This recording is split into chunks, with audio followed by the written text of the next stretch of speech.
Okay, baik. Bila kita belajar tentang Al-Quran, okay, apa itu Al-Quran? Al-Quran adalah kalam Allah, kata-kata Allah. Okay, kalam Allah.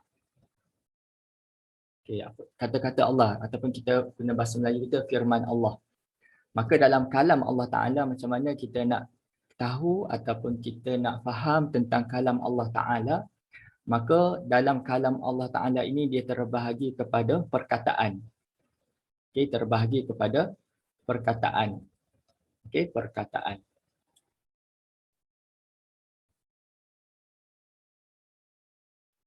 Okay, perkataan dalam bahasa Arab, kalau kita baca dalam Quran 30 juzuk, ataupun kita baca dalam hadis Rasulullah sallallahu alaihi wasallam, ataupun kita baca dalam apa-apa teks dalam bahasa Arab, maka dalam perkataan bahasa Arab ni dia terbahagi kepada 3.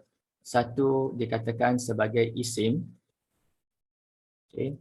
Isim ni kalau kita biasa dengar ma ismuka, dia kata ma ismuka, ismi sekian sekian sekian. Okay, ismi Muhammad, isim. Kemudian fi'il. Okay, kemudian haraf. Ini secara ringkas. Maksudnya pembahagian umum ini memang kita akan jumpa dalam Quran dan kita boleh bahagikan. Bismillah, kalimah apa? Sama ada ia isim, fi'il ataupun haraf. Okey. Isim kata nama. Okey, kata nama. Okey, fi'il okey, kata perbuatan.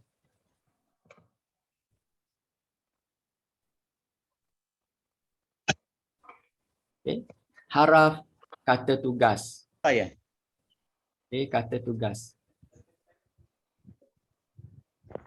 Okey, ataupun dalam bahasa dia panggil partikel. Dalam bahasa moden lah partikel. Okey, kita jumpa juga partikel. Okey, jadi dia ada isim, fi'il dan haraf. Okay, dalam ketiga-tiga kalimah ini, dalam Quran banyak yang digunakan adalah kalimah, paling banyak adalah digunakan kalimah isim. Isim ni sangat banyak digunakan dalam Al-Quran. Okey, yang fi'il dengan haraf ni dia banyak juga digunakan, tetapi yang paling banyak adalah isim. Kadang-kadang dalam satu ayat kita akan bertemu dengan isim. Wajib kita akan jumpa kalimah isim. Okay, dalam satu ayat boleh jadi ada kalimah fi'il dan boleh jadi tidak ada kalimah fi'il. Dalam satu ayat ada juga boleh jadi kita bertemu dengan kalimah haraf, boleh jadi kita tak bertemu dengan kalimah haraf. Tetapi kalimah isim wajib wajib ada. Okey, kalimah isim wajib ada. Okay, ini dia punya intro dia lah. Okey, permulaan muqaddimah bahasa Arab untuk kita mengetahui tentang ayat dalam Al-Quran yang mana dia terbahagi kepada perkataan. Okey, yang kita nak bina ayat ni daripada perkataan, dan perkataan ini terbina daripada sama ada isim ataupun fi'il ataupun haraf. Jadi perkataan dalam bahasa Arab ataupun dalam Quran, okay, sama ada dia isim, sama ada ia fi'il, kata perbuatan, sama ada dia haraf. Okey, kata tugas ataupun partikel. Okey, boleh ya? Baik. Kita akan beralih kepada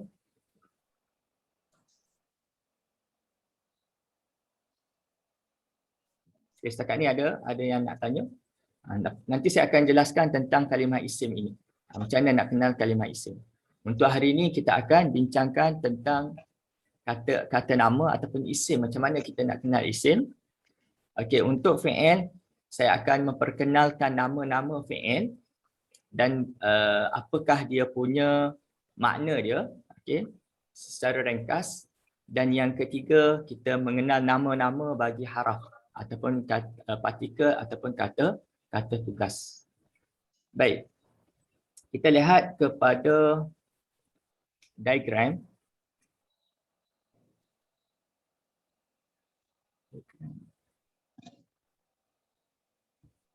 Terus buku lah. Okey, kalau siapa yang ada diagram,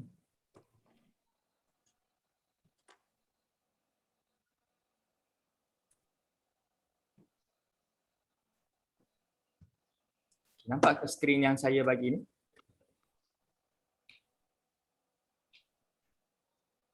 Okay, saya ada share. Kalau siapa yang ada ni, siapa yang ada diagram ni boleh buka yang ni. Okay. Kalau ada buku pusar atau buku bahasa Arab Hud-Hud, okay, pun boleh buka yang itu. Okay, saya buka yang buku.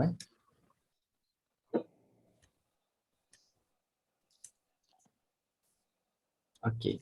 Dia sama sahaja yang ada dalam buku dan ada pada pusar. Okay, boleh nampak saya punya ni skrin? Boleh? Kalau tak nampak bagi tahu. Okey. Okey, dalam bahasa Arab yang saya sebutkan tadi, okey, dalam tak nampak. Tak nampak Ustaz, ya. Tak nampak Ustaz, nampak nombor PDF saja. Okey, okey. Yang ni, nampak yang ni? Nampak. Okey, nampak. Okey, boleh buka yang ini ataupun diagram yang hijau Sekejap Saya buat balik. Okey, kalau ada yang ini. Okey, boleh buka yang ini, nampak? Okey, yang ni. Okey, ataupun yang tadilah. Okey, saya buka yang buku.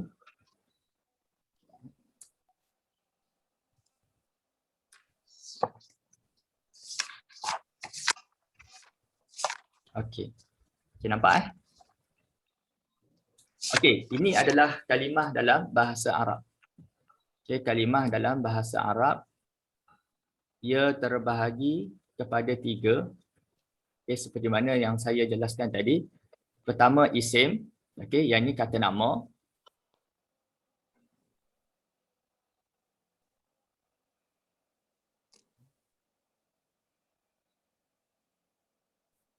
Okey, ini kata nama.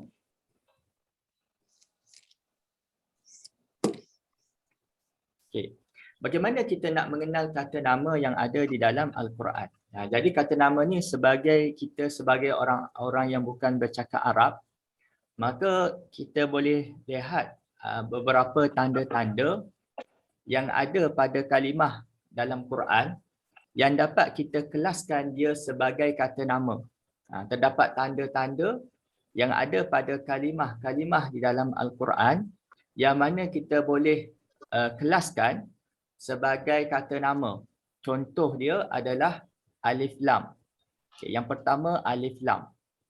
Setiap kali tuan-tuan dan puan-puan bertemu dengan kalimah yang mana ada alif lam di awal kalimah, okay, di pangkal kalimah, maka ia adalah kata nama.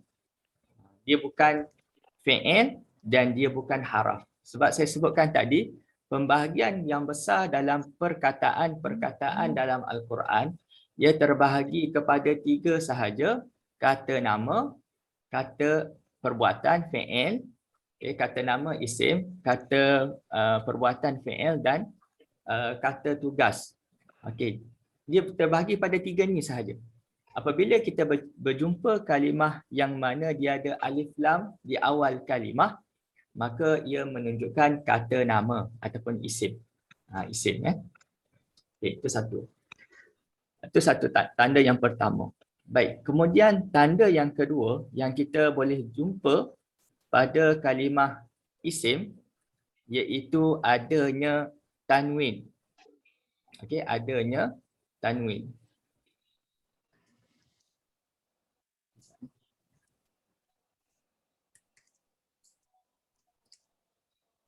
Lebih besar sikit.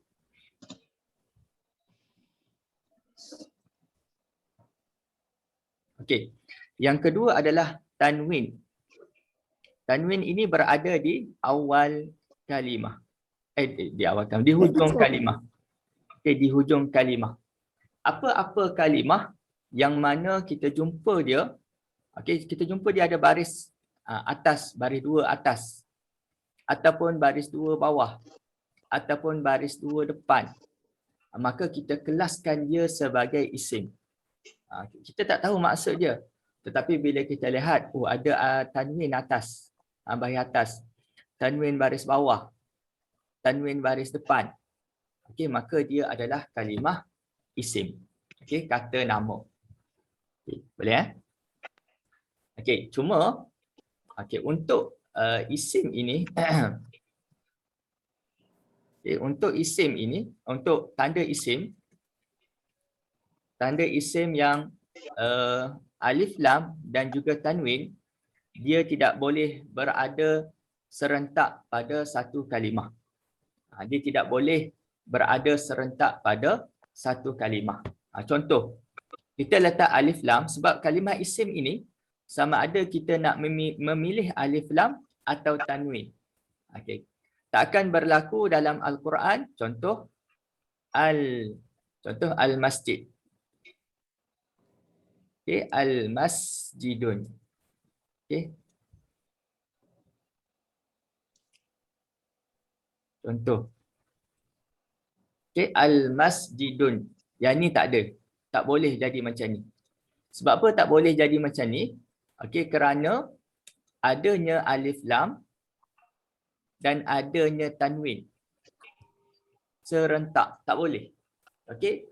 Jadi yang kita akan jumpa dalam Al-Quran, sama ada ia masjidun, masjidun,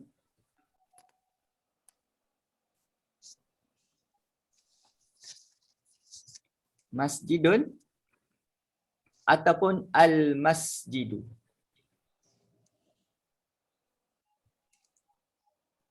Al-masjidu. Kita akan jumpa macam ni.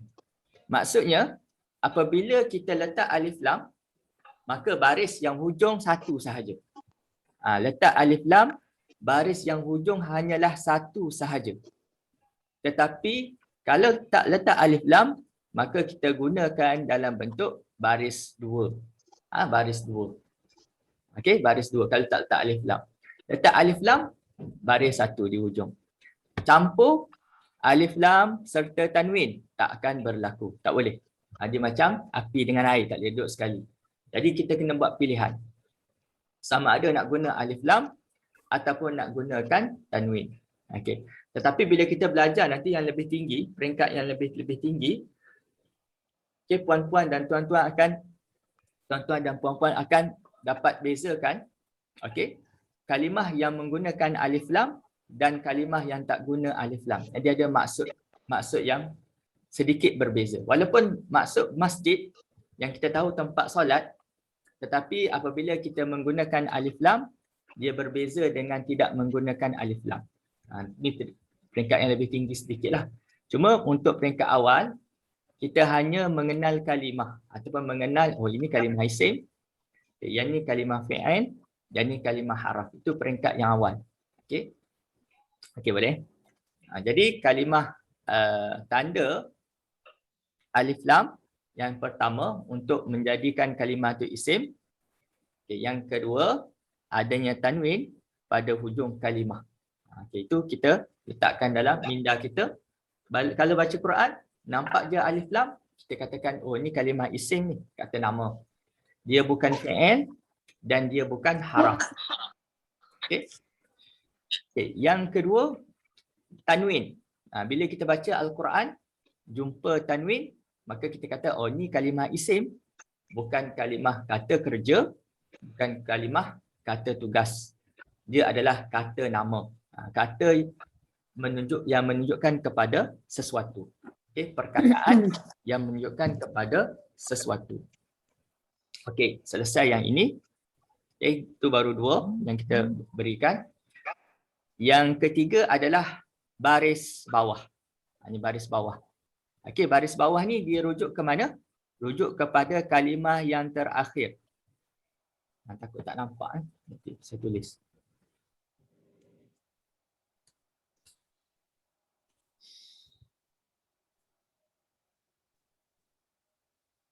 Okey. Okey, dalam diagram ni ataupun dalam buku ini dia tulis al-muallimi. Al-muallim, guru. Okey. Al-muallim.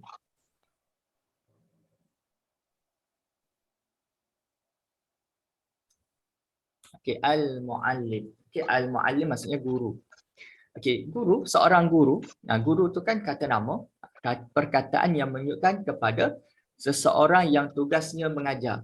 Okey, itu al-muallim. Jadi dalam ini, dalam perbincangan kita yang kita katakan dia kalimah isim, okey, adalah di sini kita melihat kepada baris bawah. Okey, baris bawah ni yang kalimah hujung. Okey, kalimah hujung baris bawah. Okey. Kalau kita melihat kepada keseluruhan tanda isim yang ada pada al-muallim, dia ada dua tanda isim. Satu ada alif lam, yang ini ada alif lam al, kemudian baris bawah. Dia ada dua. Okey. Tanda isim ini boleh banyak. Tanda isim, tanda-tanda isim ini untuk pada satu kalimah boleh banyak. Kita akan jumpa 3 tanda isim. Cuma yang kita tak akan jumpa alif lam dan tanwin berada pada suatu kalimah macam tadi. Al-masjidun. Kita tak akan jumpa al-masjidun. Ada alif lam, ada tanwin. Tetapi untuk tanda-tanda yang lain kita boleh jumpa serentak. Seperti alif lam dan baris bawah. Jadi kalau saya tanya nanti, saya tanya ramai-ramai lah, bukan saya tanya seseorang.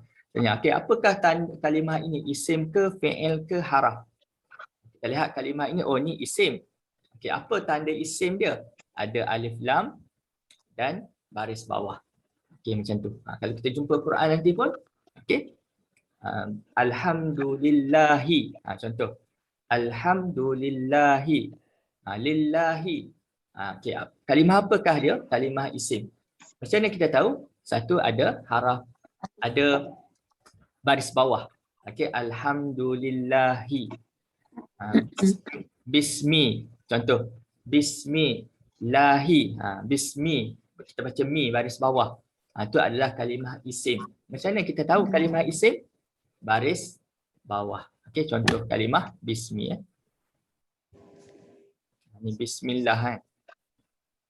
Oh, kita nampak baris bawah dah. Bawah ni. Ni ismi ni kalimah isim kata nama. Okey. Macam mana kita tahu ni kata nama? Okey, satu tanda dia baris bawah. Okey, boleh. Okey, kalau ada soalan boleh tanya. Kalau saya laju pun bagi tahu kalau saya terlaju. Okay, boleh. Jadi ada 3 yang kita bincangkan. Satu alif lam. Okay, ada alif lam pada awal kalimah. Tanwin pada hujung kalimah. Ataupun baris bawah pada hujung kalimah. Okay, pada hujung kalimah. Okay, yang ketiga adalah mudhaf. Ini bahasa Arab ni, mudhaf. Ini satu istilah dalam bahasa Arab. Okay, istilah dalam grammar bahasa Arab. Dia katakan sebagai mudhaf. Okey. Okay, mudhaf, dan mudhaf ini banyak digunakan di dalam Al-Quran. Perkataan mudhaf ini banyak digunakan dalam Al-Quran. Baik, mudhaf ini apa yang dimaksudkan dengan mudhaf? Dalam bahasa Melayu kita terjemahkan sebagai sandar. Sandar. Menyandar kepada sesuatu yang lain. Sandar. Okey, saya sandar kepada dinding. Itu dipanggil mudhaf. Okey, saya sandar kepada tiang. Okey, itu mudhaf. Maka mudhaf ini dia mesti ada 2 kalimah isim. Okey, dia ada 2 kalimah isim. Okey, kalimah yang pertama menyandarkan ataupun disandar kepada kalimah yang kedua. Saya sebut tadi dia ada 2 kalimah. Okay, kalimah yang pertama dia sandar kepada kalimah yang kedua. Contoh. Okay, contoh di sini letakkan Rasul. Okay, Rasulullah. Okay, Rasulullahi. Okay, Rasulullah.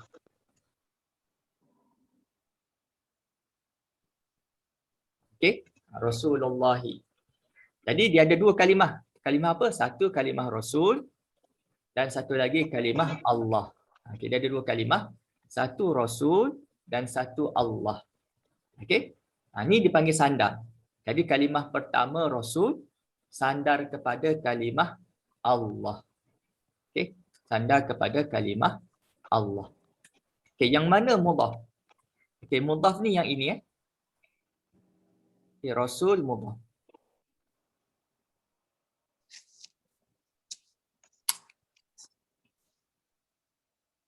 Okey, mudhaf ataupun kita katakan dalam bahasa Arab sandar. Okey, sandar. Kalau kita tulis Melayu, mudhaf lah. Mudhaf mudhaf. Okey, mudhaf. Jadi Allah, kalimah Rasul Allah. Okey, untuk apa dia sandar ni? Untuk mengkhususkan. Okey, untuk mengkhususkan. Macam perkataan Rasul ni adalah utusan. Okey, suatu utusan. Jadi bila kita kata utusan ini, okey, boleh kita katakan utusan raja, utusan pemerintah, okey, utusan Perdana Menteri. Okey. Tetapi bila kita sandarkan kepada Allah, utusan Allah, maka dia mulia sangat-sangat. Dia mulia kerana disandarkan kepada kalimah Allah. Okey, ini adalah utusan Allah, iaitu Nabi Muhammad sallallahu alaihi wasallam. Okey. Jadi secara ringkasnya, okey, banyak kita gunakan, nanti saya bagi contoh. Banyak kita gunakan contoh. Okey, macam mana kita nak kenal mudhaf? Okey, macam mana kita nak kenal mudhaf? Pertama, dia tidak ada alif lam. Okey, tadi kita bincangkan tadi. Kalimah yang isim mesti sama ada alif lam ataupun tanwin. Tetapi bila mudhaf, okey, mudhaf sandar ini dia tidak ada alif lam dan dia tidak ada tanwin. Okey, pertama dia tidak ada alif lam dan dia tidak ada tanwin. Itu kalimah mudhaf. Okey, kalimah yang kena sandar ni iaitu Allah, dia mesti berbaris bawah. Okey, saya ulang. Kalimah yang pertama yang kita sebut sebagai mudhaf, dia tidak ada alif lam dan dia tidak ada tanwin. Okey. Dan kalimah yang kena sandar iaitu Allah. Okey, kalimah yang kena sandar ni Allah ni dia berbaris bawah. Itu cara kita nak kenal mudhaf dan kalimah mudhaf. Okey. Okey, saya bagi contoh yang lain.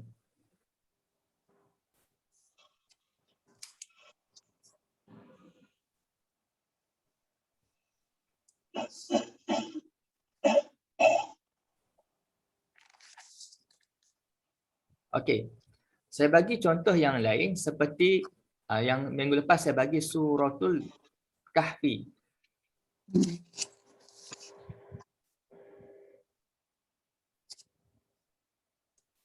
Suratul Kahfi.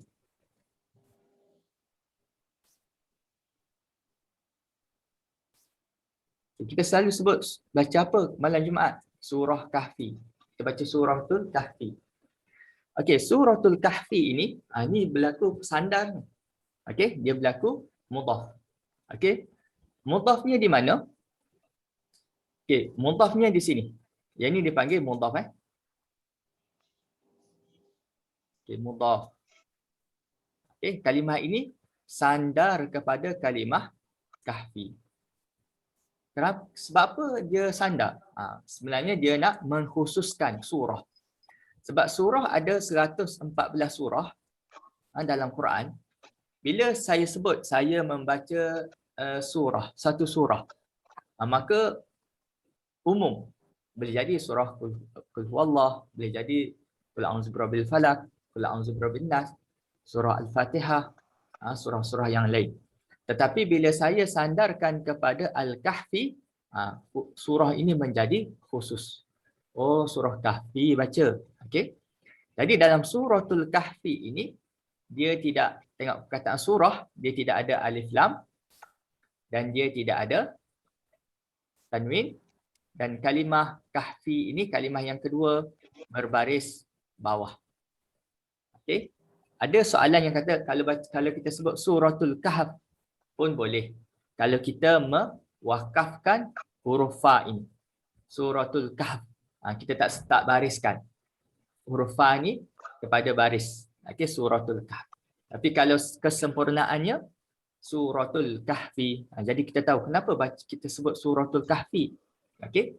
Kerana pertama dia berlaku sandar.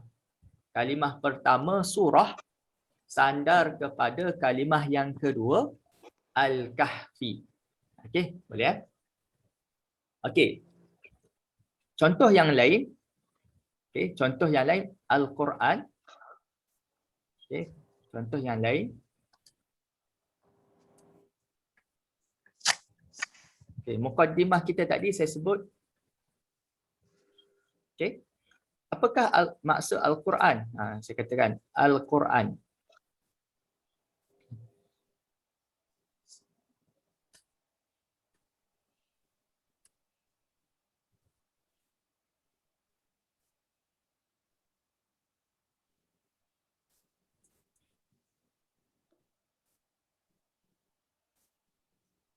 Ini ke Arab dia lah saya tulis. Okey. Okey, Al-Quranu. Okey. Ini isim sebab ada alif lam. Apakah maksud Al-Quran? Kita katakan kalamullah. Okey, kalamullah.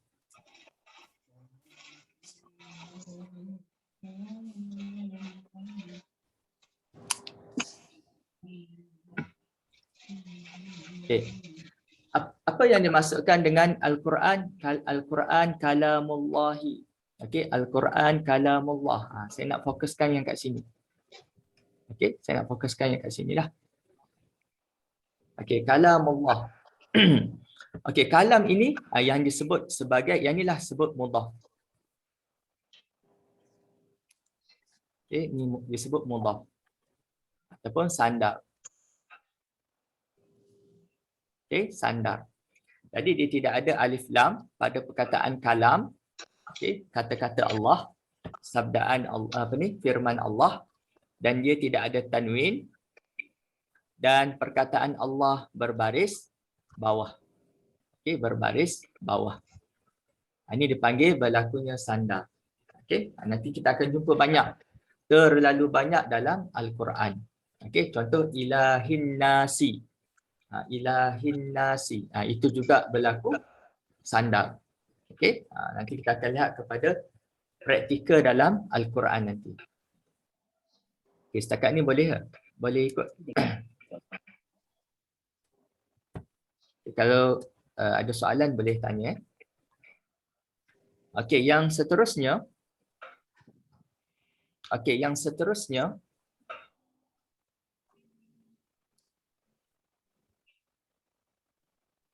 Okey, seterusnya dalam buku ini, okey, boleh tengok dalam diagram sekali. Dia katakan selepas haraf jar, selepas haraf jar. Okey, kita kena tahu dahulu apa itu haraf jar. Haraf jar ini yang kat sini. Okey, haraf jar ni yang kat sini. Haraf jar ini adalah kata sendi. Okey, kata sendi. Okey, kata sendi, haraf jar. Okey, contohnya perkataan min, ala, bi, ila, fi, ka, an, rubba ataupun li. Ini perkataan-perkataan ini adalah haraf jar. Okey. Contoh diberi kat sini min ma'in. Okey, min ma'in.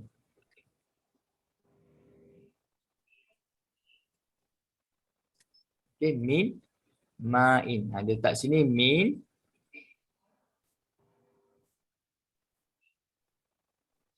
kemudian ma'in. Okey, ma'in. Mana satu haraf jar, mana satu isim. Kita kena tahu dahulu. Baik. Min adalah haraf jar. Okey, boleh tengok di sini. Okey, Allah.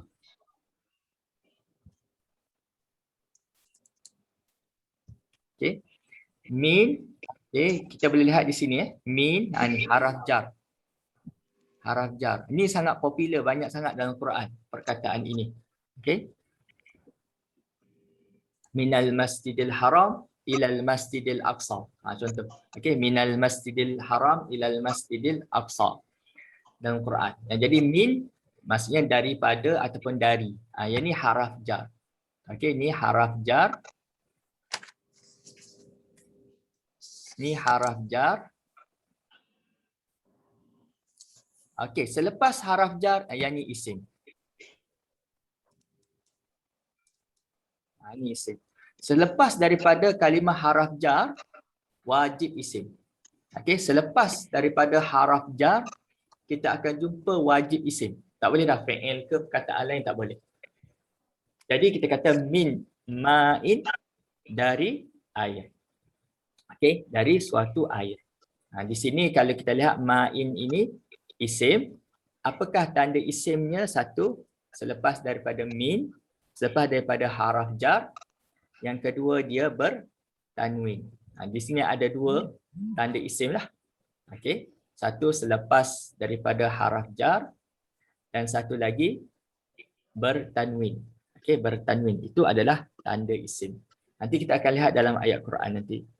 Ini dia punya teori dahulu, nanti praktikal kita lihat pada ayat Quran. Baik, seterusnya dan dikatakan selepas haraf jar dan haraf nida. Ini haraf nida, selepas haraf nida. Okey, haraf nida ini okay, dia adalah haraf kata tugas. Okey, tugas dia adalah memanggil seseorang. Nida ni maksudnya tugas dia adalah memanggil seseorang ataupun kita katakan sebagai kata seruan.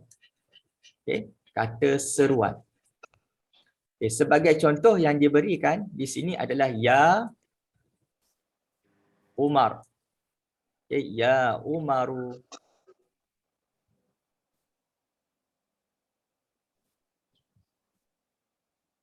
Okay. Kita kena beza dahulu mana haraf nida dan mana haraf jar. Mana haraf nida dan mana isim. Okey, kita lihat di sini. Kata seruan ataupun nida yang kat sinilah. Ni haraf nida.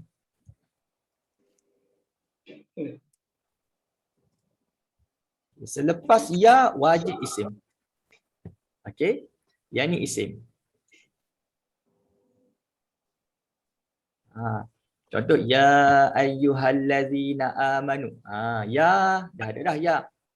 Okey, ayyuha. Ayyuha tu adalah isim. Macam mana kita tahu isim? Kerana selepas daripada haraf nida ya. Okey. Okey, kata nama. Dia perbuatan ke? Dia bukan perbuatan. Adakah dia haraf? Bukan. Selepas ya mesti isim. Ya tu memang haraf lah, haraf nida. Okey, boleh. Jadi 5 tanda ini, alif lam pertama, kemudian tanwin yang kedua, baris bawah ketiga, mudhaf 4, okey, selepas haraf jar 5 dan haraf nida yang ke-6. Okey. Semua ini adalah tanda-tanda kepada isim. Okey, dan kita akan lihat nanti dalam ayat Al-Quran. Okey. Okay, selesai tanda-tanda isim. Okay. Jelas. Okey. Untuk yang bawah ini, dhamir, isyarah, isim mausul, isim istifham, isim zaraf. Okey, yang ni kita tak bincang cuma saya akan sebutkan sebab yang bawah ni saya gariskan. Okey, yang bawah ni dia kumpulan yang kedua, yang mana kita nak tahu tentang kalimah isim ini, kita kena lihat bab-bab dia. Cuma ini adalah kalimah-kalimah isim yang tidak perlu ditandakan dengan yang seperti atas ni. Macam contoh isim dhamir. Isim dhamir ini kata ganti diri. Okey, kata ganti. Macam dia, awak, saya, okey, kata ganti. Saya, mereka, itu dhamir. Maka kalimah dia kalimah macam contoh huwa. Qul huwallahu ahad. Okey, qul, katakanlah wahai Muhammad, huwa, dia adalah Allah yang esa. Contoh. Huwa itu adalah dhamir, kata ganti diri. Maka kata ganti diri ni dia tak seperti yang kita bincangkan ke atas. Dia tak perlu ada alif lam untuk kita katakan dia isim. Tak perlu ada tanwin untuk katakan dia isim. Okey, huwa sahaja. Kita nampak huwa ni kita tahu dia adalah isim dhamir. Kita nampak dalam Quran ana, saya. Okey, kita tahu dia adalah isim, iaitu kata ganti diri yang dinamakan dalam bahasa Arab dhamir. Okey. Kemudian isim isyarah. Isim isyarah ni adalah kata tunjuk. Okey, kata tunjuk. Tunjuk sesuatu. Okey, contoh itu dan ini. Okey, itu dan ini. Okey, itu dan ini. Itu isim isyarah. Itu juga dikatakan sebagai isim. Mana Muhammad tu? Dekat situ. Contoh. Okey, itu adalah kata nama juga. Okey, contoh haza. Okey, yang kita jumpa alif lam mim zalikal kitab. Zalikal kitab. Zalika itu adalah isim isyarah.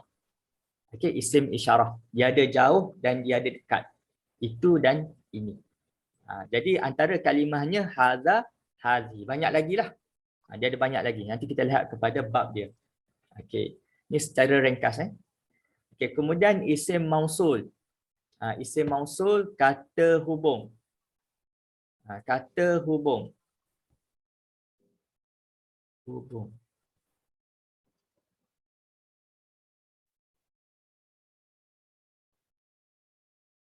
Okay, isim mausul kata hubung.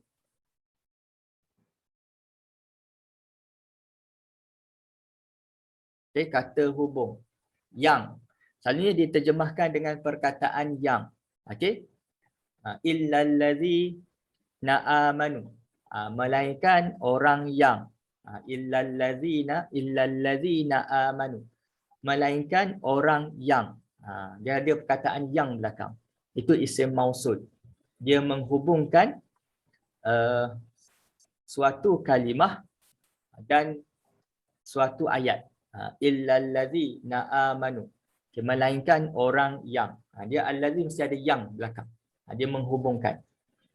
Okey, kemudian isim istifham kata tanya. Okey, kata tanya. Soalan lah. Apakah? Okey, apakah? Siapa?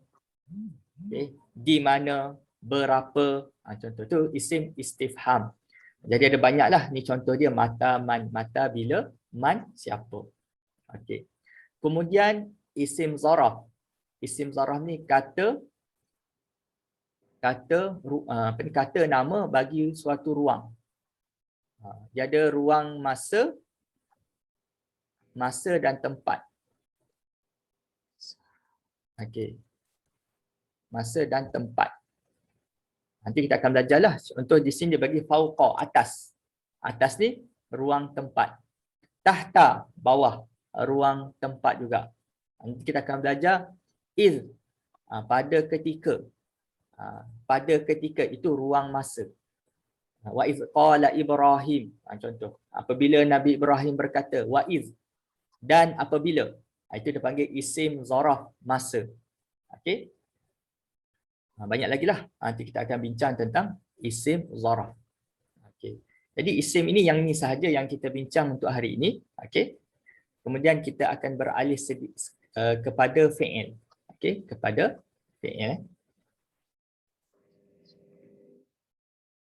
Okay. Yang ni saya laju-lajukan dhamir, isim isyarah, isim mausul, isim istifham, isim zaraf. Nanti pada bab dia saya akan perincikan lagi. Okey. Kita masuk kepada fi'il secara ringkas. Fi'il ni pun dia tak jelaskan secara terperinci, cuma dia beri nama. Dia jelaskan nama-nama kepada fi'il. Fi'il ini kata kerja. Okey, kata kerja. Kata perbuatan ataupun kata kerja. Okey, kata kerja. Okey, di sini dia ada perkataan fi'il madhi. Ini istilah dia. Fi'il mudhari', fi'il amar, fi'il nahi. Dia ada 4. Okay, ada 4 fi'il. Tapi kadang-kadang kalau kita jumpa dalam buku, dia tulis 3 sahaja. Dia tulis fi'il madhi, fi'il mudhari', fi'il amar. Fi'il nahi ni dia masukkan dalam fi'il amar sekali. Sebab amar ini perintah. Okay, perintah buat dan perintah larang. Perintah tinggalkan, larang. Maka dimasukkan dalam fi'il amar. Tapi dalam buku ni, dia untuk memudahkan orang awam, maka dia bahagikan kepada 4. Fi'il madhi, fi'il mudhari', fi'il amar dan fi'il nahi. Kata kerja. Okay, saya akan jelaskan secara ringkas di sini tentang fi'il.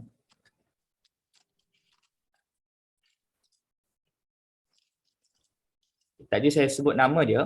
Okey, fi'il. Okay, fi'il ni saya bahagikan kepada 2. Okey. Okay, pertama fi'il dari sudut pemberitahuan ataupun memberitahu.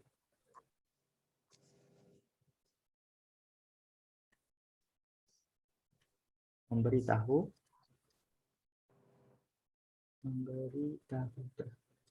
Yang kedua adalah suruhan. Okey, suruhan. Okey, satu memberitahu, satu lagi suruhan. Ini fi'il. Dalam Quran kita akan jumpa inilah bentuk yang ada dalam Quran. Sama ada Allah Ta'ala nak memberitahu kita tentang kisah-kisah Nabi dahulu ataupun cerita tentang kisah Nabi sallallahu alaihi wasallam ataupun kisah-kisah umat dahulu ataupun dalam suruhan. Wa aqimus salah. Allah Ta'ala suruh perintahkan kita menunaikan solat, menunaikan membayar zakat, menunaikan haji. Okey, dan tidak berkata kepada ibu bapa sebagai contoh. Okey, banyak lagi lah suruhan-suruhan yang ada dalam Quran. Okey, jadi dalam ayat ni dia terbahagi kepada 2, satu memberitahu dalam bentuk penceritaan dan satu lagi dalam bentuk suruhan. Baik. Dalam bentuk memberitahu ni, okey, fi'il ini dia kena ada perbuatan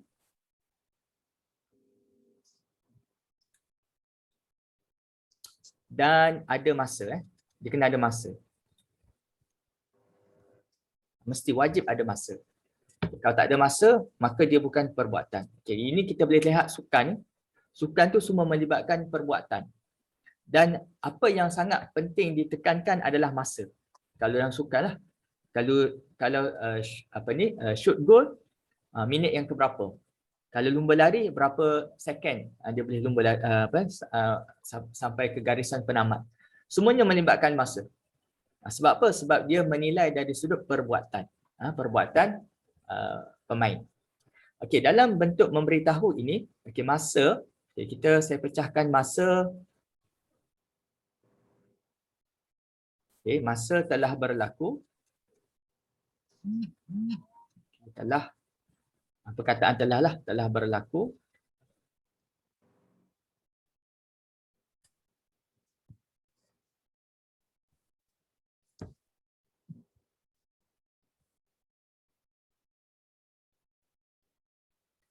Okey. Telah berlaku ini dinamakan sebagai fi'il madhi. Okey, fi'il madhi. Telah berlaku. Contoh kisah Firaun, Allah Taala ceritakan. Okey. Maka dia akan guna fi'il madhi. Okey, fi'il madhi. Okay, yang ni dalam buku ni. Yang pertama ni lah fi'il madhi ni. Okay, yang ini fi'il madhi ni. Okay, perbuatan yang telah berlaku. Okay, kita nak ceritakan berkenaan perbuatan yang telah berlaku, kita sebut sebagai, kita gunakan fi'il madhi. Okey, boleh Okay, seterusnya. Okay. Yang ni banyak masa. Okey, satu telah bersilap. Sedang. Dia sedang. Okey, pertama sedang. Okey, sedang. Ini masa sedang, sekarang ni, masa sekarang. Akan.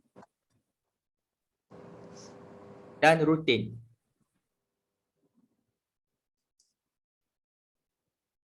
Okay, rutin. Rutin tu maksudnya sentiasa lah. Contoh pengajian kita ni seminggu sekali, setiap Isnin. Okay, saya akan guna fi'il mudhari'.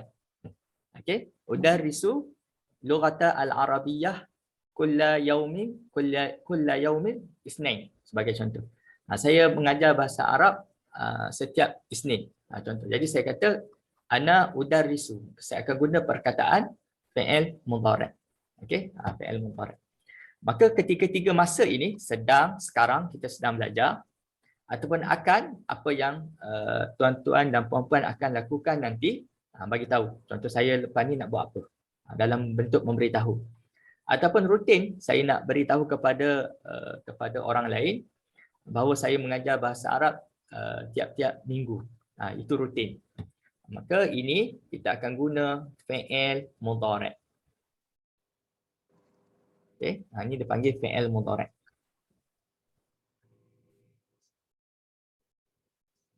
Okey, mudhari'. Okey. Okey, yang ini dalam buku yang second lah. Yang ini fi'il mudhari'.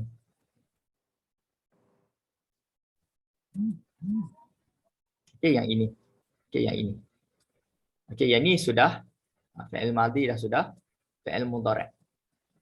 Okey. Baki lagi fi'il amar dan fi'il nahi ni dalam bentuk yang lain ya.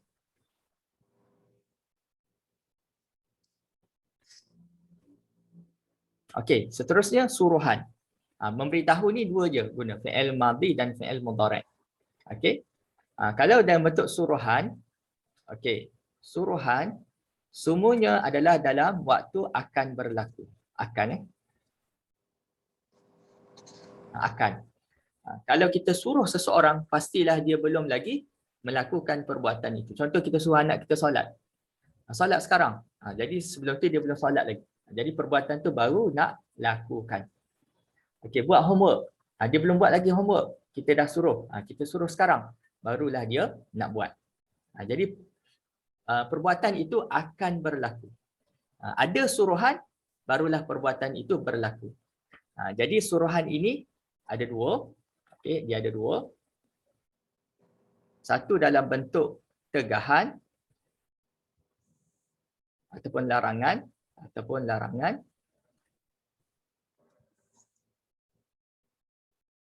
Okey, ataupun dalam bentuk perintah buat, satu lagi larang. Okey, suruhan buat dan suruhan larangan. Jangan buat. Jangan buat ni. Buat yang ini. Contoh. Okey. Okey, jadi nama dia dalam sudut istilah. Okey, dalam sudut istilah yang kita bincang tadi, yang ini dinamakan fi'il nahi. Okey, fi'il nahi ya. Yang ni fi'il mudhari'. Fi'il amar. Okey, ni fi'il amar. Okey, fi'il amar. Okey, maksudnya kita akan guna fi'il amar dalam menyuruh orang buat sesuatu. Kita akan guna perkataan fi'il nahi dalam melarang seseorang melakukan sesuatu perbuatan. Kita akan guna fi'il mudhari' untuk menjelaskan kepada orang lain yang kita sedang buat, akan buat, rutin buat. Kita menggunakan fi'il madhi untuk menjelaskan perbuatan yang telah berlaku. Jadi semua ni ada bentuk fi'il dia, cuma untuk hari ini memang tak dijelaskan. Apakah bentuk fi'il madhi, apakah bentuk fi'il mudhari'. Macam mana kita nak kenal fi'il nahi, macam mana nak kenal fi'il amar. Tak dijelaskanlah, sebab kalau jelaskan ni terlalu banyak maklumat yang kita kena serap. Jadi tak dapat nak serap semua. Jadi kita tahu nama-namanya saja. Nanti dalam Quran nanti saya akan jelaskan ni fi'il. Okey, yang ni isim. Jadi kita biasalah. Okey, fi'il, ada fi'il madhi, ada fi'il mudhari', ada fi'il amar. Okey, fi'il amar, ada fi'il nahi. Ini bentuk fi'il yang kerangka umum dia. Nanti bila akan datang kita akan jelaskan macam mana bentuk fi'il madhi, macam mana bentuk fi'il mudhari', macam mana bentuk fi'il nahi, macam mana bentuk fi'il amar. Okey, dan sebagainya. Okay, ada soalan berkenaan dengan yang ni? Okay, saya beralih kepada seterusnya haraf.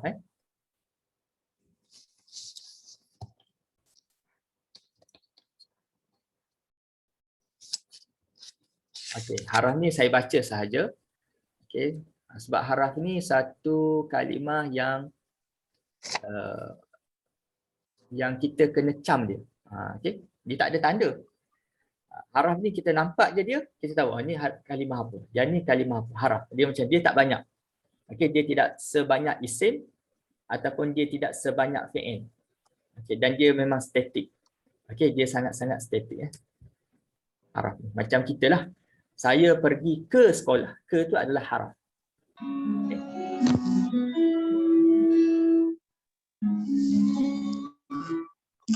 Boleh mute kan?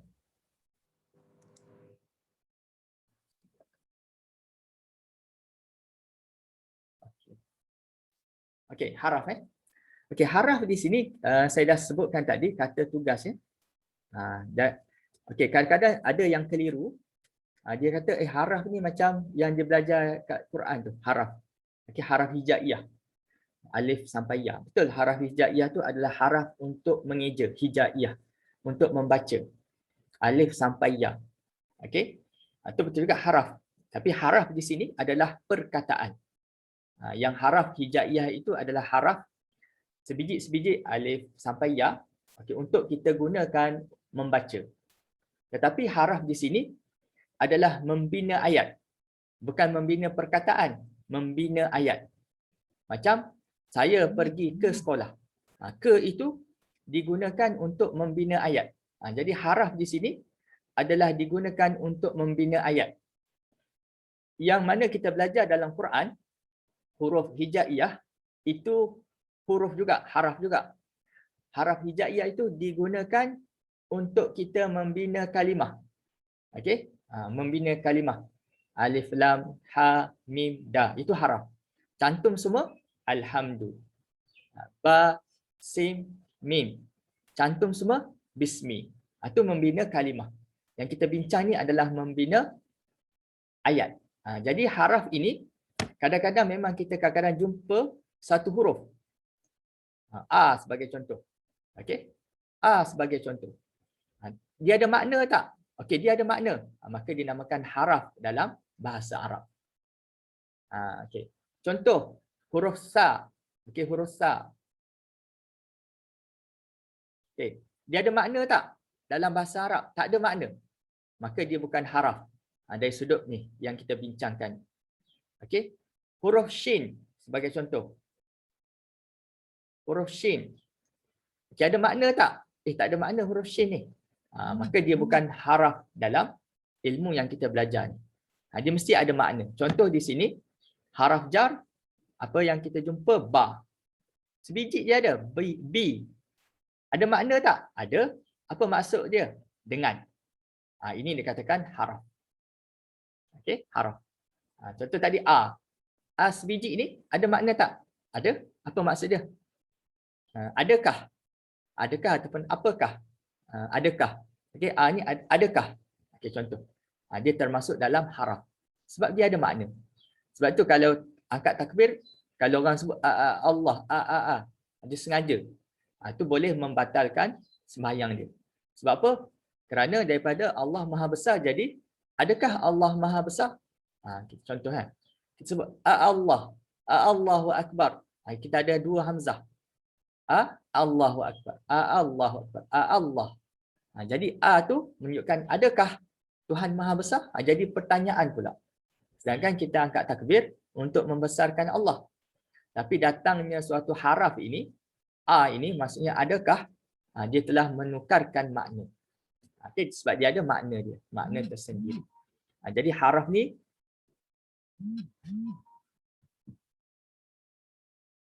ya.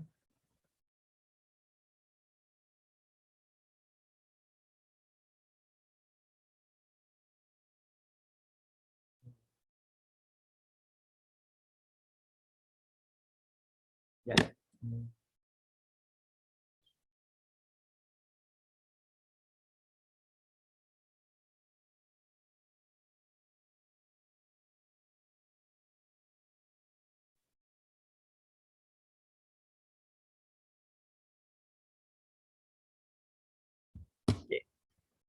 Itu haraf kata tugas. Jadi dia ada tugasnya tersendiri. Macam ini apa tugas dia?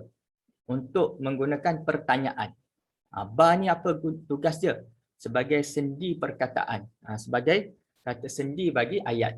Okey, kata sendi bagi ayat. Dia ada maksud tugas-tugasnya yang tersendiri. Okey, untuk yang ini saya cuma jelaskan dia punya apa nama? Dia punya tugas dia. Jar, ataf, nidaknya apa? Okey, kemudian kita lihat kepada ayat Quran. Okey. Ada beberapa kalimah haraf di sini yang dia beri nama sahaja tapi tak diperkenalkan. Memanglah untuk hari pertama untuk asas mukaddimah pengajian ini kita tidak memperincikan semuanya. Kita memperkenalkan nama-namanya dan dalam Quran nanti kalau jumpa saya akan jelaskan kepada tuan-tuan dan puan-puan. Baik, pertama tentang di sini dia letakkan haraf jar. Okey, haraf jar saya dah jelaskan kat sini. Okey, haraf jar adalah kata sendi. Okey, kata sendi. Di sini dia memperkenalkan terus anggota-anggota haraf jar, kumpulan haraf jar. Sebab apa? Kerana haraf jar ini terlalu banyak digunakan. Dalam Quran sangat-sangat banyak digunakan haraf jar. Contohnya min, daripada, ala, atas ke atas, bi, dengan, macam bismillahirrahmanirrahim, bi tu dengan, ila, okey, kepada, fi, pada, di dalam, kaf, seperti, an, daripada, mengenai, tentang, rubba, jarang sekali, kerap sekali, li ataupun la, bismillahi, alhamdulillahi, lillahi ada lam di depan. Itu juga haraf jar, terlalu banyak. Maka diperkenalkan dahulu kalimah-kalimah haraf jar, kumpulan haraf jar. Okey, itu haraf jar, kata sendi. Baik, ataf adalah hubung. Okey. Kata tugas hubung, menghubungkan sesuatu. Contoh Muhammad dan Ali, dan itu kata hubung. Okey, hubung. Okey. Muhammad dan Ali, contoh. Saya memilih kereta atau motor. Atau tu juga dinamakan sebagai ataf. Nanti kita akan bincang. Ini saya perkenalkan dahulu. Nida. Okey, nida ini adalah seruan. Yang popular sekali ya. Dia banyak lagi sebenarnya perkataan nida. Tapi yang paling popular adalah ya.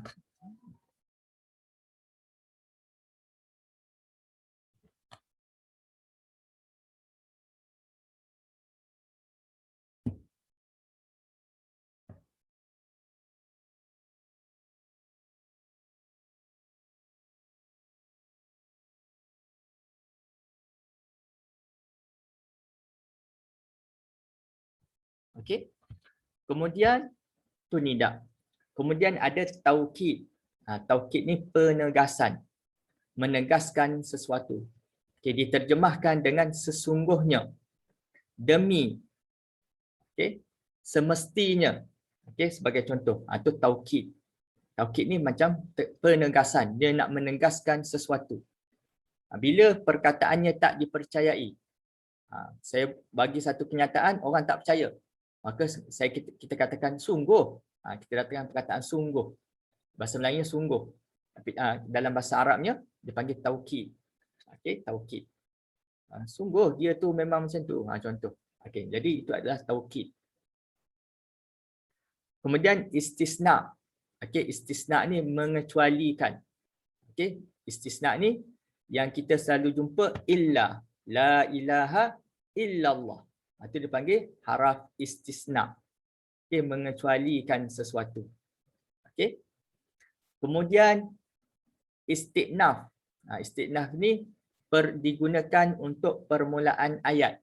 Okey, digunakan untuk permulaan ayat istinaf. Nanti saya akan jelaskan nanti. Kemudian nasab. Apa maksud nasab ini? Baris atas. Okey. Huruf, haraf ataupun haraf, okey, haraf, tugas dia membaris ataskan kalimah selepasnya. Itu dipanggil nasab. Nasab ini kalau kita terjemahkan secara harfiah adalah bermaksud baris atas. Dia ada haraf-haraf yang mana bila dia ada haraf itu, kalimah selepasnya mesti berbaris atas. Okey, contoh innal insana. Contoh innal insana. Kenapa baca na? Kerana sebelumnya ada haraf nasab. Okey, dia punya tugas dia begitu. Okey. Kemudian haraf jazam. Jazam ni maksudnya mati. Mati. Contoh, okey, jazam. Jazam ni mati. Maksudnya bila haraf ini ada, haraf jazam ini ada, kalimah selepasnya mesti mati. Mesti baris mati. Contoh, lam yalid walam yulad. Okey, lam yalid.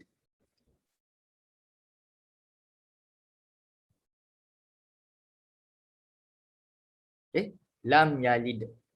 Kenapa mati baris ni? Contoh. Kita belajar. Kenapa yang ni baris mati? Lam yalid. Kerana ada haraf. Ni haraf ni. Huruf lam. Kul huwallahan. Lam yalid wa lam yulad. Lam ini dinamakan sebagai jazam. Haraf jazam. Jazam maksudnya mematikan kalimah selepasnya. Ni kalimah selepasnya. Lam yalid. Yalid ni kena mati. Kenapa mati? Kerana ada lam. Itu panggil lam yalid wa lam yulad. Okey. Kemudian haraf nafi, menafikan dengan maksud tidak. Okey, tidak. Nafi ni maksudnya tidak. Nanti saya akan jelaskanlah. Kemudian nahi. Nahi ni larang. Jangan. Jangan. Larang. Jangan buat macam tu. Okey. Nafi tidak. Bahasa Melayu pun kita gunakan nafi. Tidak. Dia menafikan perbuatan dia. Maksudnya dia tidak bersetuju dengan pernyataan orang lain. Nafi. Nahi, jangan. Ini adalah haraf-haraf yang digunakan dalam Al-Quran. Yang sebenarnya banyak lagi. Cuma ini adalah asas dan ini yang sangat popular lah. Sangat popular, sangat famous digunakan di dalam Al-Quran. Boleh? Ada soalan?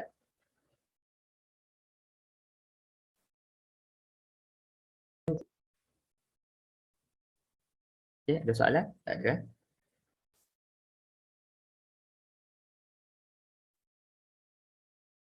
Pada minggu lepas kita membincangkan tentang surah Al-Asri. Hari ini pun kita bincang surah ni.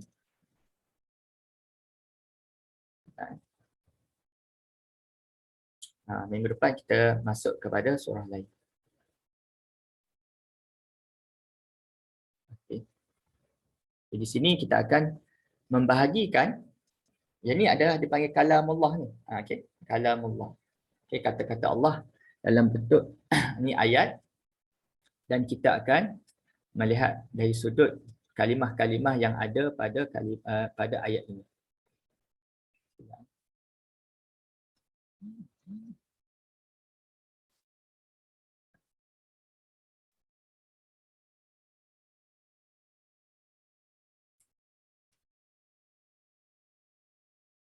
Okay. Ini adalah suratul Asri. Suratul Asri. Okey, suratul Asri. Kalau kita tulis suratul Asri.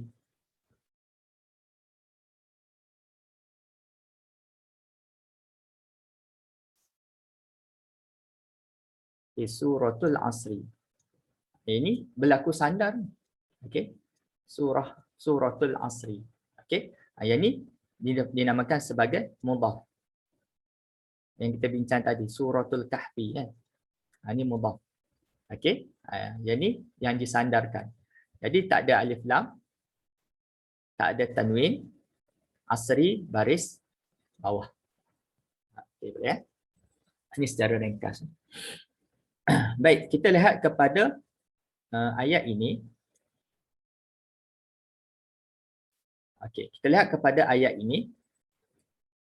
Okay, pertama, kita pecahkan antara isim fi'il haraf. Okey, di sini dia ada wal asri. Kita pecahkan.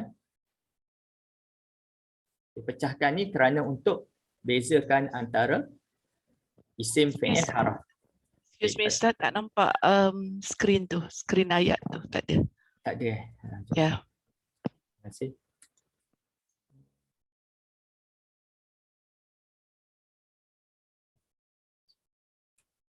Nampak? Okey. Okey. Hmm. Okey, jadi kita akan bahagikan ayat ini kepada pecahan-pecahan yang kita bincangkan tadilah. Okey, satu huruf waw, kemudian al-asri, kemudian inna, insana, kemudian la fi usrin, kemudian illa allazina amanu wa amilu salihati wa tawasaw bil haqqi wa tawasaw bi sabri. Ya, itu pecahan-pecahan dia lah. Okey. Baik, kita lihat di sini. Okey. Pertama dia kata demi masa.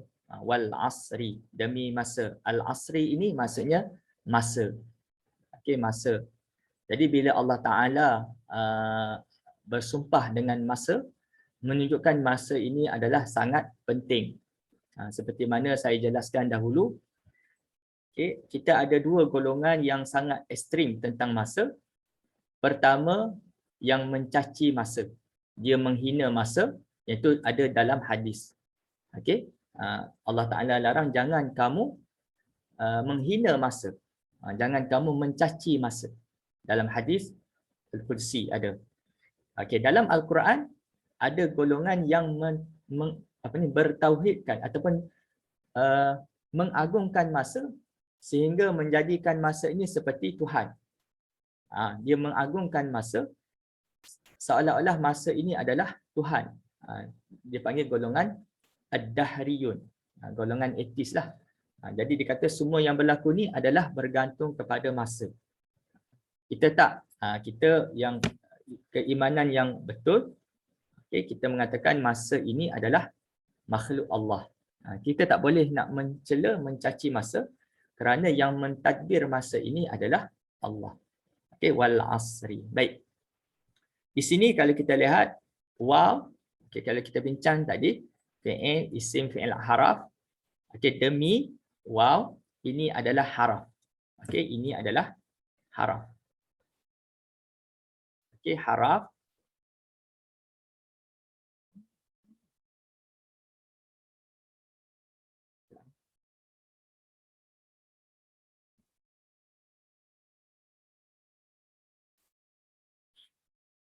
Okey, waw ini adalah haraf, haraf. Okey, haraf. Ini dipanggil haraf sumpah. Nanti tuan-tuan akan belajar apakah lagi perkataan haraf sumpah. Okey, haraf sumpah. Dan haraf sumpah ini digunakan untuk apa? Yang kalau ingat lagi yang saya sebut taukid. Haraf untuk taukid, penegasan. Okey, penegasan. Kemudian wal asri. Al asri adalah kalimah, kalimah isim. Apakah tanda kalimah isim ini? Pertama ada alif lam. Kita dah bincang tadi. Pada permulaan kalimah. Dia ada alif lam. Dan yang kedua dia berbaris bawah. Ini kalimah yang menunjukkan kepada sesuatu. Wal asri menunjukkan kepada masa. Okey, demi masa. Okey, nanti saya akan jelaskan kenapa kena baris bawah. Tak boleh ke baca wal asru, wal asra. Okey, kenapa baca wal asri? Itu nanti pada perbincangan yang lain. Okey. Kenapa baca macam tu? Okey, seterusnya innal insana lafi khusrin. Okey. Inna, okey, di sini dia kata sesungguhnya. Okey, sesungguhnya. Okay, saya dah pecahkan satu persatu. Jadi di sini okey, inna yang ni dipanggil haraf. Okey, haraf. Okey, haraf. Inna, okey, dia punya tugas adalah taukid. Okey, yang saya sebutkan tadi taukid, penegasan. Sesungguhnya al-insana, insana manusia. Itu. Okey, manusia itu. Manusia itu. Jadi al-insana adalah isim. Kata nama. Okey, kerana melihat kepada adanya alif lam. Okey, innal insana. Sesungguhnya manusia itu, okey. La. La di sini ada haraf. Okey, haraf taukid juga. Okey, haraf taukid. Okey. Yang diletakkan maksud benar-benar. Ini haraf taukid. Benar-benar Allah Ta'ala nak menegaskan sesuatu. Menegaskan tentang masa. Okey, benar-benar fi, ini haraf jar.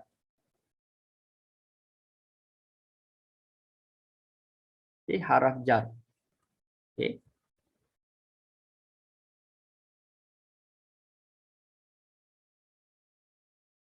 Sekejap.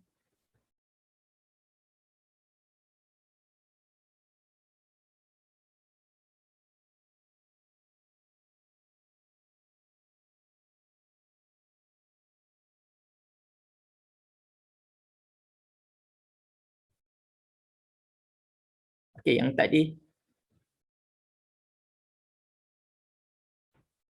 Okey ni, fi yang kat sini lah haraf jar, ni fi.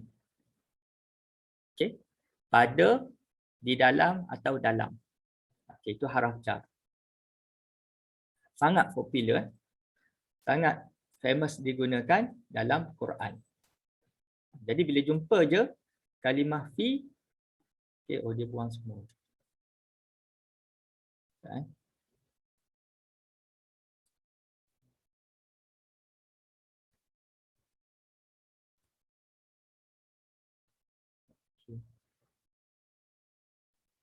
Okey, semula. Okey, lafi.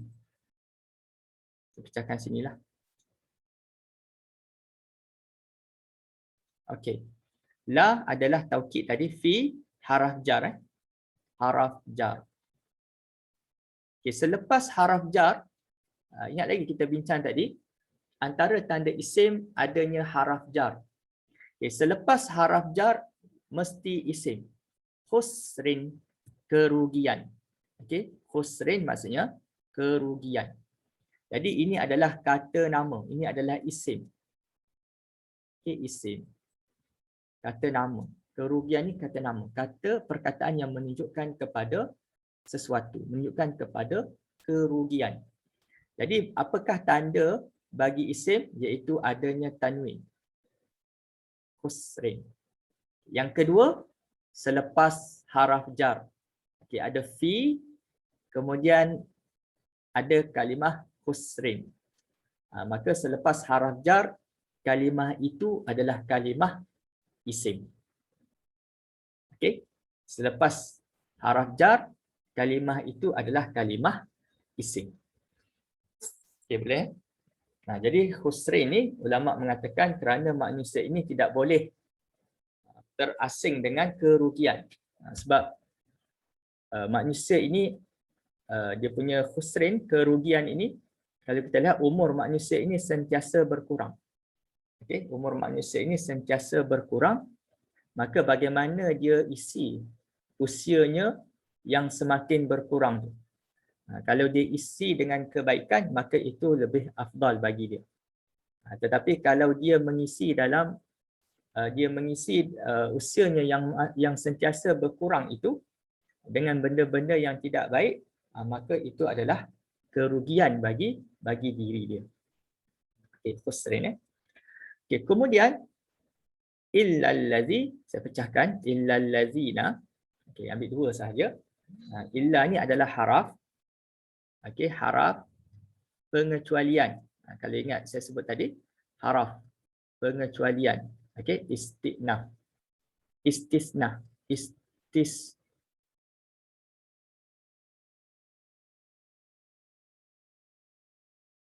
Okey, istisna. Okey, istisna. Okey, haraf istisna macam la ilaha illallah. Okey, kita gunakan perkataan illa. Okey, adakah semua manusia itu dalam keadaan rugi? Tidak. Mula-mula Allah Taala mengatakan semua insan adalah rugi. Okey, sebab tu dia kata al-insan. Semua jenis manusia sesungguhnya berada dalam kerugian. Okey. Kemudian selepas pada itu Allah Taala datangkan pengecualian. Illa, kecuali. Illa ni banyak digunakan dalam Al-Quran. Bila jumpa je illa bermaksud kecuali. Okey, kecuali illallazina, ini adalah isim. Kata nama hubung. Okay, kalau ingat lagi yang saya sebut tadi, kita terjemahkan dia mesti ada yang. Allazi ni mesti ada yang. Okey, illallazina, di sini dia kata melainkan kecuali orang-orang yang. Bila ada allazina mesti diterjemahkan dengan orang-orang yang. Dia ada perkataan yang, mesti ada perkataan yang. Okey, illallazina melainkan orang-orang yang. Okey, selesai. Kemudian amanu wa amilu salihati. Okey. Wa tawasau bil haqqi. Okey. Kemudian macam mana ciri-ciri orang yang tidak rugi? Bagaimana ciri-ciri orang yang berada dalam keuntungan? Okey, jadi Allah Taala jelaskan lagi sifat-sifat orang yang beruntung. Jadi illallazi, kecuali orang-orang pertama, orang yang beriman. Di sini diterjemahkan dengan amanu. Amanu kita pun guna juga iman. Lebih kurang dekatlah perkataan amanu dengan beriman. Okey, amanu. Amanu ni isim ke fi'il ke haraf? Dia adalah fi'il. Ini kita belum belajar lagi. Okey, fi'il. Cuma untuk hari ini biasa-biasakan dengar perkataan fi'il, kata kerja. Okey, kata kerja. Okey, orang itu beriman. Beriman dalam hati dia. Okey, ini dipanggil perbuatan hatilah. Sebab beriman ini adalah dalam bentuk hati. Kita tak dapat nak trace keimanan seseorang kerana keimanan itu berada pada hati. Okey, amanu. Ini dipanggil perbuatan hati. Amanu, beriman. Kemudian ada wa amilu. Ada perkataan wa. Di sini diterjemahkan dengan dan. Banyak sangat dalam Al-Quran dan. Okey, di sini dipanggil haraf ataf. Okey, nama dia, istilah dia. Apa maksud ataf ni? Hubung Hubung. Maksudnya tidak, okey, bukan hanya beriman sahaja, tapi ada lagi ciri-ciri yang lain. Illallazi, okey, illallazi melainkan orang yang beriman. Adakah dengan beriman sahaja? Tak. Didatangkan lagi wa. Jadi ada lagi hubungannya. Ada lagi sifat-sifat yang Allah Taala nak jelaskan. Kemudian ya.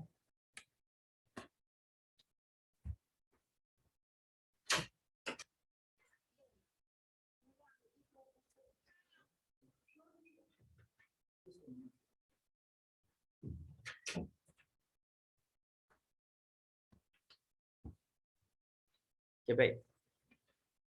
Wa amilus salihat, dan beramal soleh. Okey. Dan mengerjakan. Wa amilu maksudnya mengerjakan. Jadi waw tu dan, wa amilu mengerjakan as-salihat, amalan soleh.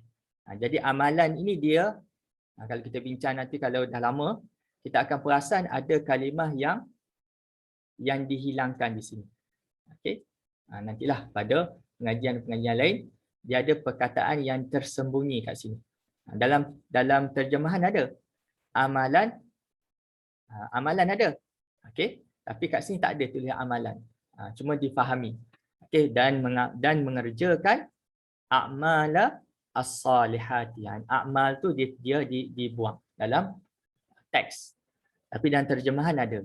Kalau kita belajar grammar, kita dapat trace. Ada kalimah yang tersembunyi, okey, ataupun yang tidak ditulis. Tetapi kita faham tentang makna dia. Okey. Amilu, okey, ini adalah fi'il juga. Wa amilu adalah fi'il. Okey, dia adalah fi'il. As-salihati. Salihati ni maksudnya soleh. Yang ni soleh. Dalam bahasa Melayu pun sama. Soleh. Okey. Ini ada alif lam, maka dia adalah kalimah isim. Oh, ada alif lam, dia adalah kalimah isim. Okey, boleh sikit lagi. Kemudian wa. Okey, wa haraf sama macam tadi, dan jadi Allah Taala nak jelaskan kepada kita lagi tentang ciri-ciri orang-orang yang orang yang mendapat keuntungan. Okey, wa datang lagi. Dan tawasau. Okey, tawasau ni daripada perkataan wasaya. Okey, iaitu wasiat. Itu berpesan-pesan. Dia mewasiatkan saya supaya buat begini-begini. Macam memberi wasiat, memberi nasihat sebagai contoh. Okey. Tapi di sini diterjemahkan dengan dan pesan memesan ataupun memberi saling berpesan-pesan. Okey, saling berpesan-pesan. Okey. Wa tawasau. Di sini adalah fi'il. Okey, kata kerja. Okey, kita melakukan memberi nasihat kepada orang lain. Okey, kita memberi nasihat kepada orang lain. Wa tawasau. Kemudian ni fi'il. Seterusnya bil haq. Okey, bil haq adalah haraf. Okey, haraf bi, haraf ataf, haraf jar. Okey, yang saya sebut tadi, yang sangat popular tadi. Okey, haraf jar. Bi, dengan. Okey, dengan kebenaran. Okey, berpesan-pesan dengan kebenaran. Okay, kebenaran, al-haq ini adalah isim. Apa tanda isim? Di sini ada 3 tanda isim. Okay, pertama, selepas daripada haraf jar. Okay, ingat kita belajar tadi, selepas daripada haraf jar bi, kemudian adanya alif lam, kemudian baris bawah. Ada 3 tanda isim bagi al-haq. Dia fi'il ke? Bukan, dia adalah kata nama. Okey, kata nama selepas daripada haraf jar, okey, satu ada alif lam dan satu lagi baris bawah. Okey, berpesan-pesan dengan kebenaran. Apa maksud kebenaran? Iaitu menyuruh melakukan perkara ma'ruf, okey, dan melarang daripada melakukan perkara mungkar. Itu maksudnya al-haq. Okey, bil haq, kebenaran maksudnya berpesan-pesan, menyuruh melakukan perkara-perkara ma'ruf, perkara-perkara yang Allah Ta'ala redha, dan melarang daripada melakukan perkara-perkara yang Allah Ta'ala larang. Itu namanya bil haqq. Okey, kemudian ada lagi tak sifat yang menjadikan seseorang itu tergolong dalam golongan yang mendapat keuntungan? Ada lagi. Tu ditambah lagi dengan perkataan waw. Ini maksudnya hubung. Okey, ini haraf lagi. Haraf ataf. Okey, banyak. Ini pun popular juga. Sangat banyak digunakan dalam Quran. Okey, dan berpesan-pesan dengan kesabaran. Okey, berpesan-pesan dengan kesabaran. Jadi tawasaw adalah fi'il.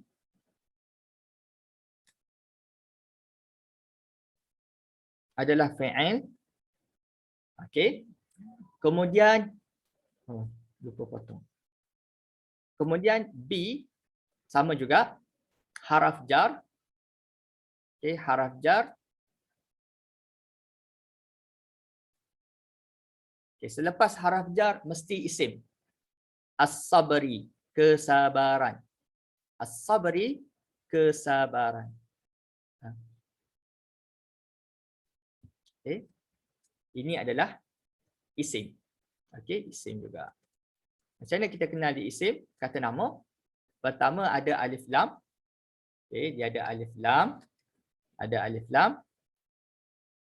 Ada baris bawah selepas daripada haraf jar. Okey, selepas daripada haraf jar. Apa maksud sabar?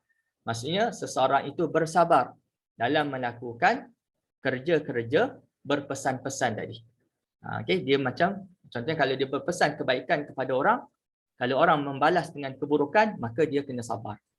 Kalau orang tak ikut dia, dia suruh benda-benda baik, larang benda-benda yang mungkar, tetapi orang benci dia, maka dia hendaklah dalam keadaan kesabaran. Okey, ini tentang wal asri, dan kita dah bincang kalimah-kalimah yang ada dalam ayat Al-Quran yang mana terbahagi kepada 3, kata nama, isim, kata perbuatan, fi'il, dan yang satu lagi adalah haraf, kata tugas. Okey. Ada soalan berkenaan dengan pengajian kita ini? Okay. Kalau tak dapat semuanya, tak apa, kerana ini kita akan ulang. Kita akan sentiasa ulang isim, fi'il dengan haraf. Kalau tak ada apa-apa soalan, okey, saya rasa setakat ini dahulu 10.30. Okey, untuk pembayaran, saya akan berikan nombor akaun dalam grup. Jadi pada minggu lepas ada peserta yang bayar secara sebulan terus.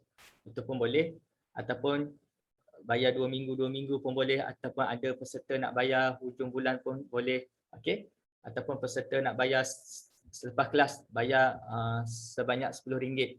Untuk satu kelas ni saya tetapkan RM10 untuk yuran untuk satu sesi, setiap sesi pengajian. Okey, nanti saya akan bagi nombor akaun kepada dalam grup. Jadi jazakallahu khairan jazak. Okey, insya-Allah nanti kita akan bertemu pada minggu yang akan datang, insya-Allah. Jadi saya tutup majlis kita dengan tasbih kafarah dan suratul Asr. Bismillahirrahmanirrahim. Al-Asr. Salihat wa tawasaw bil haqq wa tawasaw bis sabr. Assalamualaikum warahmatullahi wabarakatuh. Waalaikumsalam warahmatullahi wabarakatuh. Terima kasih Ustaz. Terima kasih Ustaz. Sama-sama. Sama-sama.